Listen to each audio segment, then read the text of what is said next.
Hi, this is Lauren Evans for the Finance News Network. Joining me from icetana is MD and CEO Matt Macfarlane. Matt, welcome back.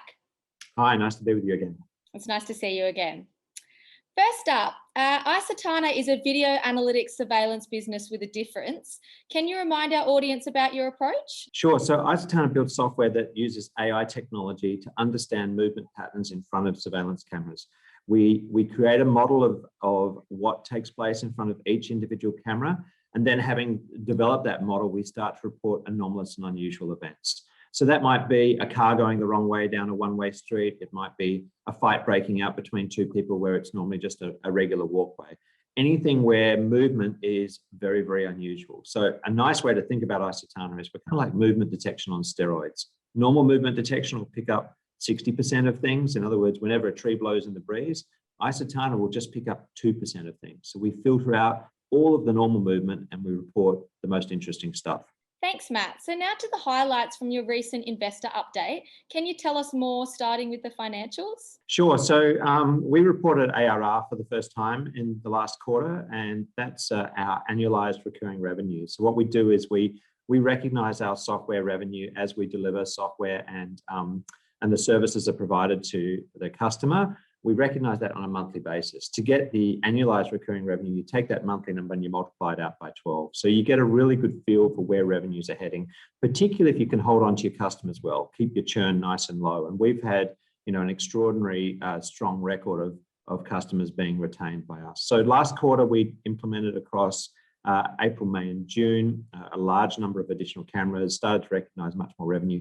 And so we had a 64% jump in quarterly revenue recognition over that period from an ARR basis. So we're really happy to get that happening. And that was largely driven by reducing impact of COVID for us to go and install our software. Great, thanks. And what about your contract wins?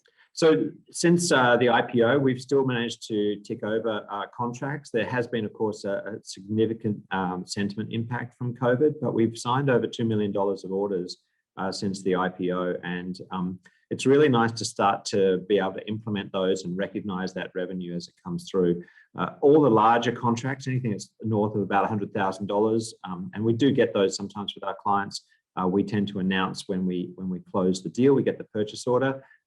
But it does take 3 or 4 months until after that purchase order, until the revenue starts being recognized in order for us to get the implementation in place usually. And how about the product development? Yeah, so we started to talk about our new product that we've been working on very diligently for the last 18 months or so for the first time in our quarterly update. This new product has really been built from the ground up, taking contemporary technologies, using things like DeepStream from NVIDIA, and allows us to migrate to a much more flexible system that addresses our customer needs more accurately. Some of the developments we've done in that, particularly on the front end, are really exciting, and we've lodged a patent in the last 2 weeks for some of that interface developments that we've done. And we're really excited to get that product into the market before the end of the calendar year.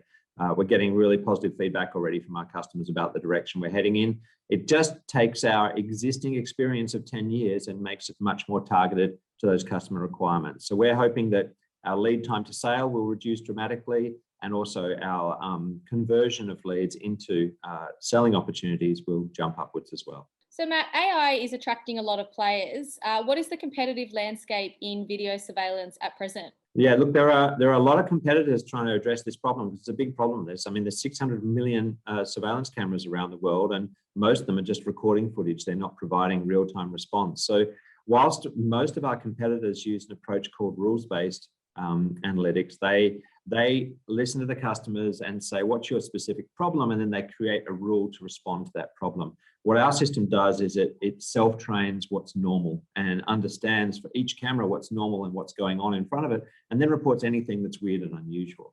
And that differentiation is really interesting when you get in front of clients, because we can tick a whole bunch of boxes of potential things happening, as well as the unknown that you can't ever imagine happening.